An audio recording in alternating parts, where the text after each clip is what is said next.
the first rep is always the hardest, right? Or if you're going for a run, the first steps, you just got to get up and do it. Now, if you start to get up and do it and make it a habit, like your day is just this, right? And it's hard if you have a job, right? It's hard to, work at night, etc. So you just have to make sure that you're in the habit of doing your stuff. Welcome to Unstoppable Podcast with Harry Sardinas, inspiring conversations with influential millionaires, investors, thought leaders, entrepreneurs who are making a massive difference with their innovative products and services, and sharing the challenges and wisdom of how they sold their first million.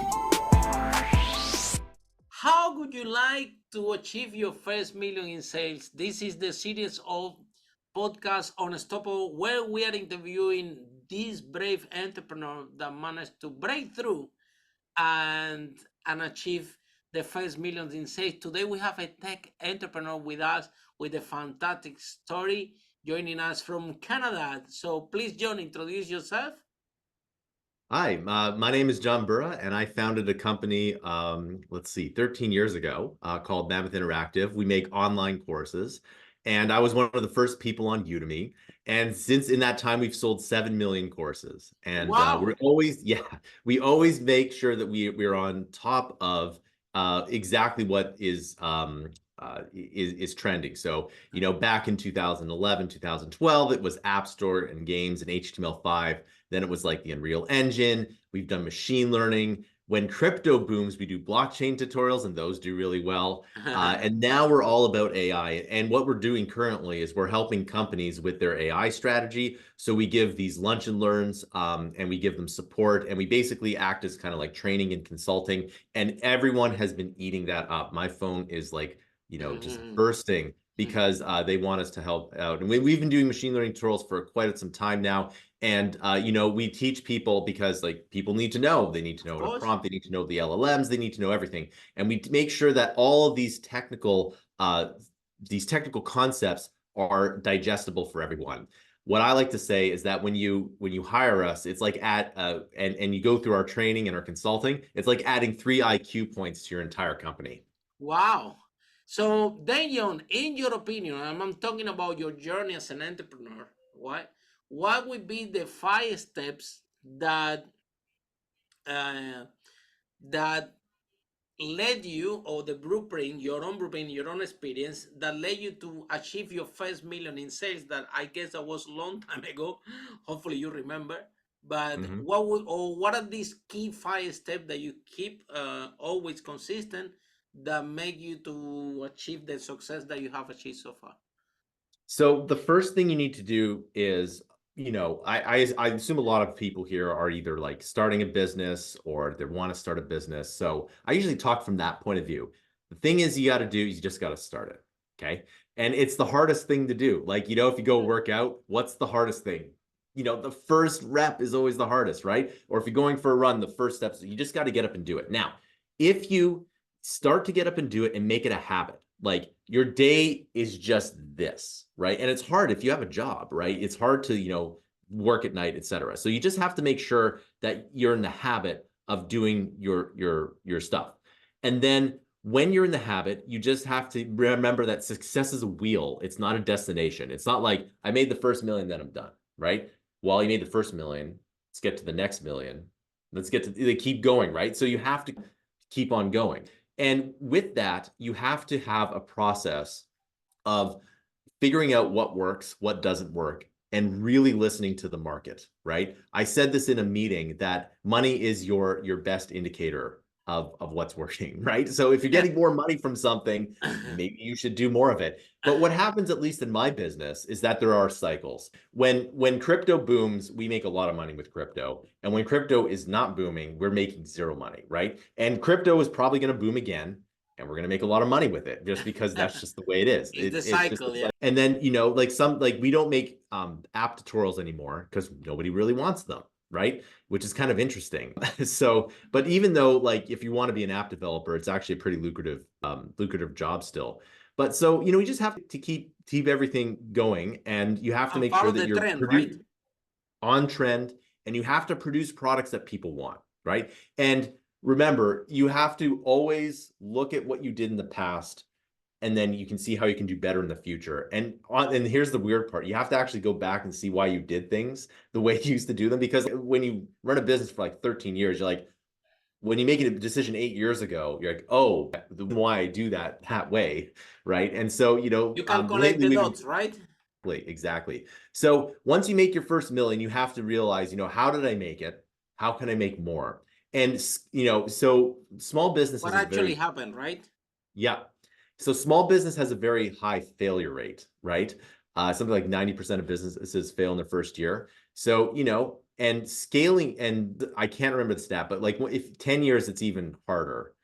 There's even more businesses that fail. But Oh yeah, scaling your scaling. business, Ooh, scaling is a huge thing. so scaling your business is hard. And that's where I'm at right now. So last year I grew 50%. I want to grow 10 times though, right? It's Wow. my problem I'm trying to solve. So, Ah. it's getting there. But Well, I congratulate you. One of the challenges that we face in the growing phase, it was that one actually. That I think that the thing was a little bit messy, and I'm thinking, oh my god, if this is a little bit messy and I scale, I'm gonna scale the small mess and make it a big mess. So I try to organize before the growth to keep all the process, the SOP, all the procedures, everything clean, the clutter, keep only what is working 100%. Do a deep cleaning. I would suggest do a deep cleaning before you go to a phase of growth, because this phase of growth is really dangerous, and you have to be ready for it. Yeah, and I think like you said, John, you be do a little bit of cleaning and more, a little bit more organization would be helpful, right? Right, absolutely. Yeah, you definitely have to make sure that your house is very organized, right? Because when it's not organized, it's inefficient. And if you don't have a gajillion dollars of investment funds, Huh. that inefficiency will really catch up to you at some point, right? And, at least I run a very efficient house. I try to, and I have to always think. So I always think, how can I turn $1 into 10? That's really what I'm trying to do. And it's hard. It's really hard to 10x Oh your yeah. money. So most people are like, you can turn $1 into $1.30 and you'd be happy, right? But you have to think, and you have to really just sit back, put all the pieces on the table, arrange them in a specific way to get to that dollar to 10, right? And it's But it's hard. possible. It's hard, but Yeah, it's possible, right? very possible. And you do have to have you have to be really, the timing has to be perfect. That's the thing that's really hard. I mean, yeah. Okay, and then John, what would be the next step? The So next step, yeah. let's see. So once you make your first million, and in order to scale your business, you have to find something. You have to basically have all of your systems in place, and you have to have a good advertising strategy, right? And then you have to have a good sales strategy. And usually that involves hiring a business development representative or a salesperson, and then just having that person just grind, right? And that's where, we're seeing the scalability. But you have to remember, like, if I were to get investment, or if a company gets investment, they're going to be spending a lot of money on salespeople, right? A lot of money and a lot of time to get this to scale. Because there's pretty much, especially if you're going to the B2B road, that's what you need to do. If you're going to the B2C, then you have to figure out a good YouTube strategy, a good ad strategy. That's what you need to do. And it's a lot of money. And you have to test early and test often to get to that really good ROI. Because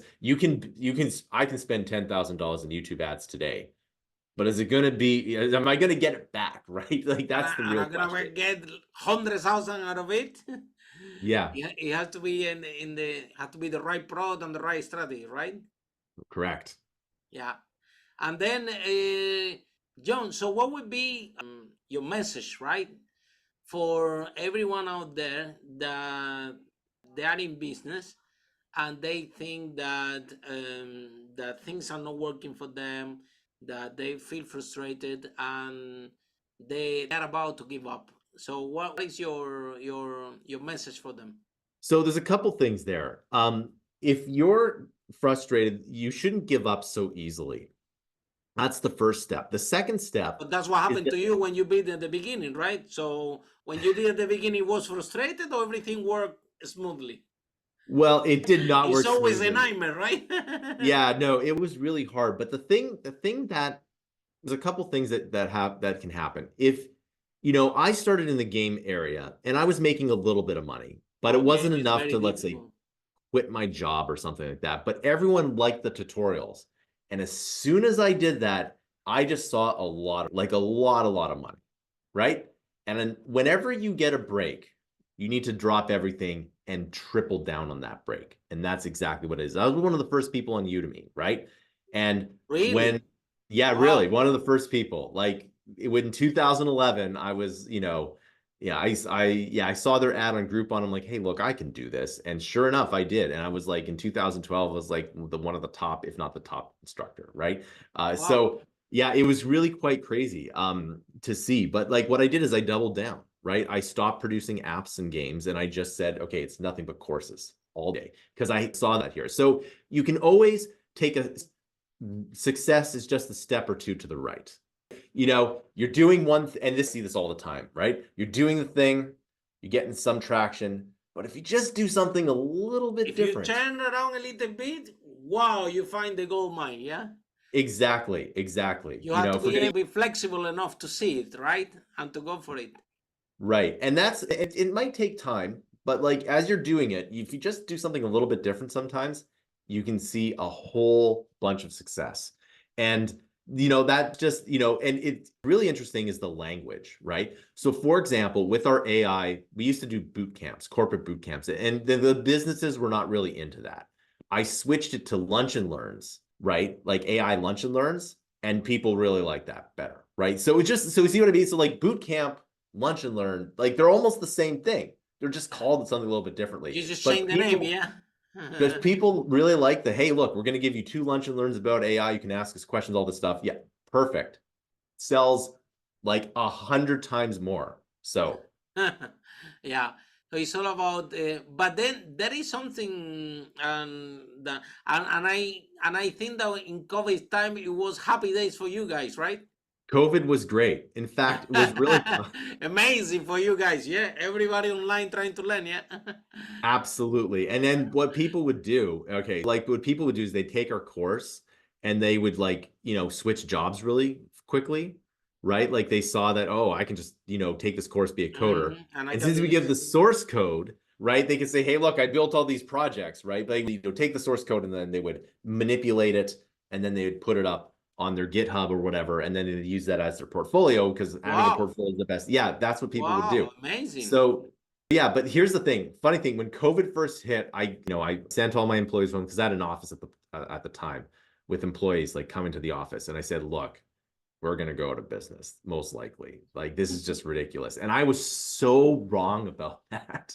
Right? It was the best, like the next month, it was just like, whoa. Like the money that just came in, I'm like, wow. What's going on here, right? Yeah. Right. So yeah, the same approach. Like even when COVID came, I talked with my employees and I said, guys, let's see what happened, right? We tried to. I think that I decided to reduce them maybe like 10 hours a week or something, right? To make some adjustments, yeah. But in the end of the day, if you have a business, and actually is the eLearning is growing. It's a growing market. It's growing. It doesn't seem that it's gonna stop, right? No. In fact, I get investors coming to me probably once a week. Wow, which is cool. that's amazing. Yeah, I know. Yeah. Maybe 3 times a month. So like not quite once a week. But yeah, Really? it's like, hey, have you ever thought about investment for your business? Right. So the ed tech space is really big right now. So follow us for more interviews with world's most influential, audacious entrepreneurs that overcame challenges and adversity, providing you with the blueprint of how they sold their first million so you can grow your business exponentially.